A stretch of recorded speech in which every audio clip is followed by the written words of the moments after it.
Je vous ai préparé un message d'amour de notre Seigneur Jésus-Christ qui a quitté son royaume et il est venu à cause de toi, à cause de moi. C'est pour cela que j'ai intitulé ce thème « Souris, Jésus t'aime ». Dans ce monde et ces moments incertains, Jésus vient vers toi et te dit « Souris, je t'aime ». Vous savez quoi? Jésus était aussi dans l'Ancien Testament. Avant le Nouveau Testament, on nous parlait de Jésus-Christ. David, nous le lisons dans Psaume chapitre 51, verset 16. Il connaissait vraiment Dieu.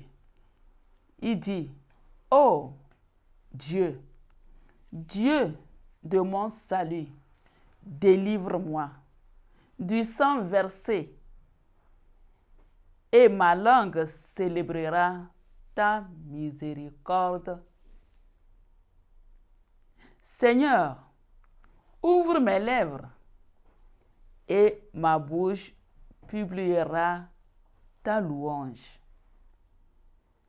Si tu eusses voulu des sacrifices, je t'en aurais offert, mais tu ne prends point plaisir aux holocaustes. » David se repent de ses péchés. Il a reconnu qu'il était pécheur et il vient vers Dieu. Aujourd'hui, Dieu nous appelle à la repentance. C'est pour cela qu'il a envoyé son Fils pour qu'il vienne mourir sur la croix. Aujourd'hui, je voudrais qu'ensemble, qu'on puisse parler comme David. « Oh Dieu, délivre-moi. Dieu de mon salut, délivre-moi du sang versé. » Peut-être tu n'as pas versé un sang, mais tu vis dans une situation pas possible qui ne glorifie pas Dieu. Mais ne t'en fais pas. Il dit, je t'aime. Jésus dit, je t'aime. Souris, je t'aime, quelle qu'en soit ta position, quel qu'en soit où tu te trouves, quel qu'en soit tout ce que tu as déjà accumulé comme péché, il est prêt à te pardonner. C'est pourquoi il est venu sur la croix et il a enlevé le péché du monde entier. Psaume 126, verset 6. David dit, « Celui qui marche en pleurant, quand il porte la semence, il revient avec allégresse. » Il revient avec allégresse. Quand tu pleures maintenant, là où tu es en train de pleurer pour quelque chose, mais si tu reconnais tout simplement que tu es pécheur, Christ reçoit et il te reçoit. Et il revient vers toi, il te dit, viens, je t'aime, souris, je suis prêt à te pardonner. Quand nous lisons dans Luc chapitre 15, versets 6 à 7, c'est l'histoire d'un berger. Il dit, aussitôt rentré chez lui, il appelle ses amis et ses voisins, il leur dit, réjouissez-vous avec moi, car j'ai retrouvé ma brebis qui était perdue. Tu es à la place de cette brebis perdue. Christ t'a cherché. Il a quitté son royaume et il est venu te chercher, toi qui étais perdu. Et il se réjouit. La Bible nous déclare, dans le ciel, les anges se réjouissent quand un pécheur se répand ici dans ce monde. Si nous lisons aussi dans Jean 4, verset 36, celui qui moissonne reçoit un salaire et amasse des fruits pour la vie éternelle, afin que celui qui sème et celui qui moissonne se réjouissent ensemble. Quand tout ce que tu fais sur cette terre, tu es en train de s'aimer, c'est une semence. Et chaque semence aura son salaire. Que tu sois dans le bien, tu reçois le salaire du bien. Quand tu es dans le mal, tu reçois le salaire du mal. Nous voyons aussi Exode chapitre 15, verset 3. L'Éternel est un vaillant guerrier. Son nom est éternel. L'Éternel combat pour toi. Il est un vaillant guerrier pour ta situation, pour qui tu es, pour où tu es, pour tout ce que tu n'arrives pas à gérer. Dans Philippiens chapitre 2, verset 16, cela nous parle de la parole de vie. Il dit, portant la parole de vie, et je pourrai me glorifier au jour de Christ, de n'avoir pas connu en vain, ni travaillé en vain. Donc, si je crois à Christ, je ne crois pas en vain, je crois pour la vie éternelle. C'est ainsi que l'apôtre Paul va dire à son fils Timothée, dans 1 Timothée chapitre 2, versets 19 à 20. Paul dit, néanmoins, le solide fondement de Dieu reste debout. Avec ces paroles qui lui servent le sceau, le Seigneur connaît qui lui appartiennent et qui, quiconque prononce le nom du Seigneur, qu'il s'éloigne de l'iniquité. Celui qui dit aujourd'hui, qui a pris la décision, oui, je veux appartenir à Christ, je veux recevoir cet amour, je reste dans le sourire, pour que je puisse ressentir l'amour de Christ en moi. L'apôtre Paul lui conseille de s'éloigner du péché. Dans une grande maison, il n'y a pas seulement des vases d'or et d'argent, mais il y en a aussi de bois et de terre. Les uns sont des vases d'honneur et les autres sont d'un usage vil. Es-tu de ces vases qui sont utiles ou de ces vases qui sont vils? Moi, je te conseille de faire partie de ces vases qui sont utiles. En croyant à Christ, tu as fait un bon choix. Hébreux 12, 2 nous dit, ayant des regards sur Jésus, le chef et le consommateur de la foi, qui, en vue de la joie qui lui était réservée, a souffert à la croix. Il a souffert, il a été méprisé et s'est assis maintenant à la droite du trône de Dieu. Peut-être tu as la foi en Christ, mais tu traverses des moments très difficiles et tu te demandes pourquoi je dois passer par là. Christ, en passant par la croix, actuellement il est assis à la droite du trône de Dieu. Et Christ a dit, je m'en vais, mais je reviendrai vous prendre après avoir construit, cherché les places dans le royaume de Dieu pour vous, je reviendrai vous prendre. Donc, celui qui croit à Christ aujourd'hui, quel qu'en soit tout ce que tu traverses, je te console aujourd'hui par cette parole, que le dernier jour, tu seras assis à la droite de Dieu, à la droite de Christ, car Jésus revient te chercher Quand nous voyons maintenant ce monde qui est incertain, on ne sait pas où sera la fin. Mais Christ dit, bientôt je reviens. Je reviens bientôt. C'est pour cela que nous devons parler de ce royaume, car nous ne sommes que des voyageurs sur cette terre. Étant voyageurs sur cette terre, c'est dire qu'un jour, on rentrera chez nous. On est de passage. Donc, préparons-nous à rentrer chez nous. Dans Deutéronome 30:15, Dieu dit, « Vois, je mets aujourd'hui devant toi la vie et le bien, la mort et le mal. Donc, choisis. » Si tu choisis la vie, tu auras la vie éternelle. Quand Christ reviendra te chercher, tu seras avec lui éternellement.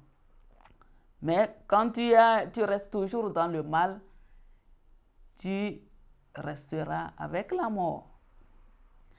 C'est pour cela, Josué va dire, dans Josué 24, verset 15, il dit, « Et si vous ne trouvez pas bon de servir l'Éternel, choisissez aujourd'hui qui vous voulez servir, ou les dieux que servaient vos pères au-delà du fleuve, ou les dieux des Amoréens dans le pays desquels vous habitez.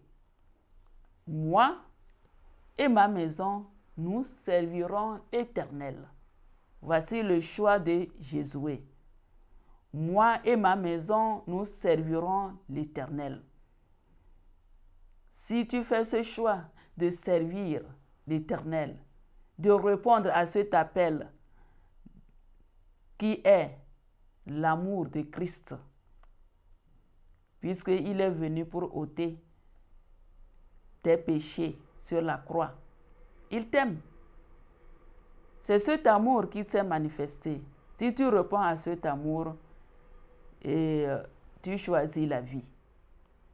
Comme Josué dit, moi et ma maison, nous servirons l'Éternel. Dans Ruth chapitre 1, versets 15 à 18, Naomi dit à Ruth, « Tu vois, ta belle-sœur est retournée vers son peuple et vers ses dieux. Retourne chez toi comme elle. » Ruth répondit, « Ne me pousse pas à te laisser, à partir loin de toi. Où tu iras, j'irai. Où tu habiteras, j'habiterai. Ton peuple sera mon peuple, et ton Dieu sera mon Dieu. Où tu y mourras, je mourrai, et j'y serai enterré. Que l'Éternel me traite avec la plus grande sévérité, si autre chose que la mort me sépare de toi. » Le voyant décidé à l'accompagner, Naomi cessa d'insister auprès d'elle, parce que c'est un choix. C'est un choix de la part de Ruth. Aujourd'hui, est-ce que, mon frère, ma soeur, tu as fait ce choix ou tu es en train de faire ce choix de t'attacher à Christ et ne plus retourner vers tes dieux, ne plus revenir vers les plaisirs que tu avais d'habitude de faire. Même si tu étais dans ces plaisirs, il faut voir maintenant le temps qui est en train de faire et de se passer. Ce temps de perverse, ce temps de tremblement, ce temps de guerre, ce temps de souffrance dans ce monde entier. C'est le moment de faire le choix. Je t'invite de faire ce choix pour que tu puisses avoir la vie éternelle. que tu puisses avoir une place dans le royaume de Dieu, à la droite de Jésus-Christ, quand il reviendra te chercher. Il revient bientôt. Il est temps que nous puissions savoir ce que c'est que le royaume de Dieu. Puisque nous sommes sur cette terre, nous sommes en train de se préparer pour rentrer dans ce royaume. Chacun veut vivre éternellement. Chacun veut vivre la joie, la paix, l'amour. C'est pour cela que Christ est venu pour te tendre la main et pour te délivrer. Dans 1 Roi, chapitre 18, verset 21, alors Élie s'approcha de tout le peuple et dit, « Jusqu'à quand clocherez-vous des deux côtés? Si l'Éternel est Dieu, allez auprès de lui. Si c'est Baal, allez auprès de lui. » Le peuple ne lui répondit rien. Aujourd'hui, qui est ton Dieu? Est-ce que Jésus-Christ? Ou est-ce que le monde? Est-ce que c'est tes plaisirs? Ou bien tu es là, tu te plains de tes problèmes? C'est le moment de faire le choix d'appartenir à Christ, puisque il est venu vers toi et il est mort sur la croix. À cause de toi, il a pris ta place, il a payé pour que tu aies la vie éternelle. Dans Matthieu 10, 21, Jésus dit, c'est la parole de Christ, le moment viendra, le frère livrera son frère à la mort et le père son enfant.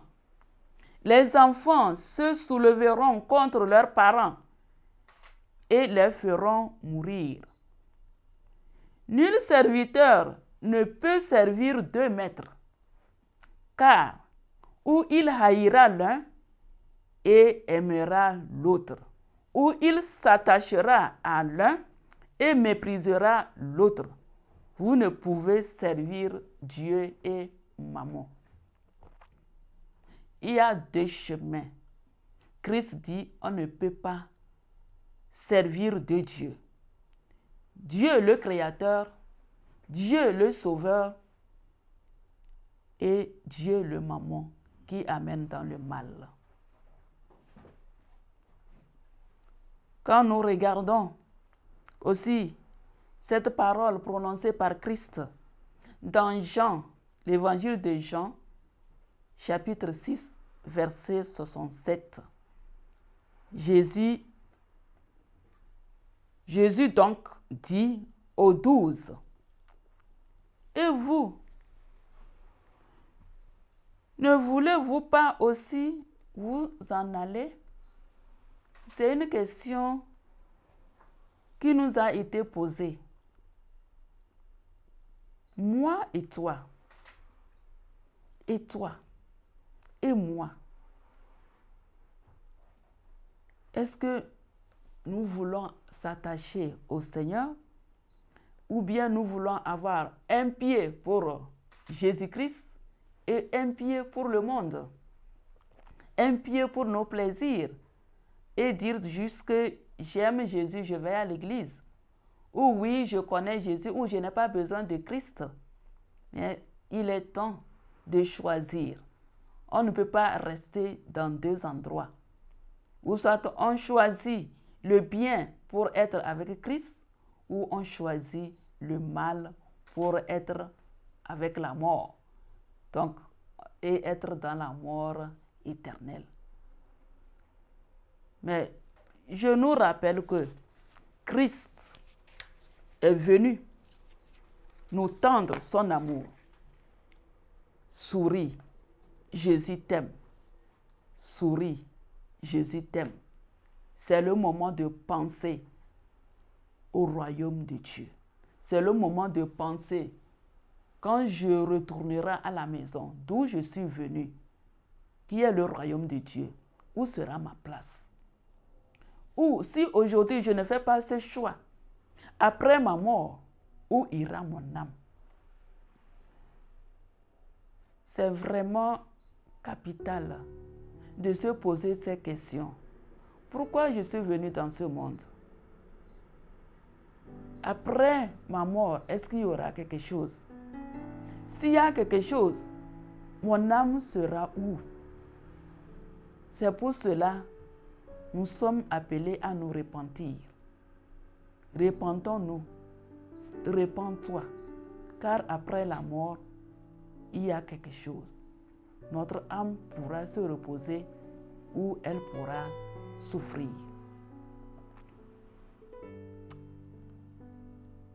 Je te demande maintenant de faire cette prière et de méditer ces versets que je viens de lire. Et situez-vous, est-ce que je suis encore dans mes raisonnements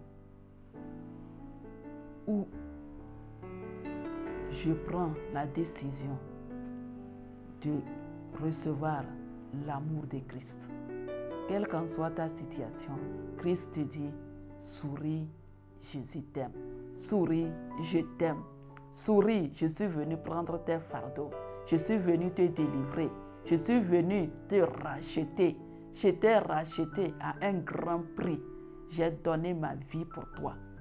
Ma vie pour toi. Ma vie pour toi. Il a versé son sang. Dans le sang, il y a la vie. Il est venu se sacrifier pour toi. Ce sacrifice qui est le dernier sacrifice, rien que pour toi. Seigneur notre Dieu, je te bénis pour ton amour que tu nous as tendu. Merci pour cela. Je te confie, Seigneur, tous ceux qui ont encore les doutes et qui ne croient pas qu'après la mort, il y a quelque chose. Qui ne croient pas qu'ils sont venus de toi.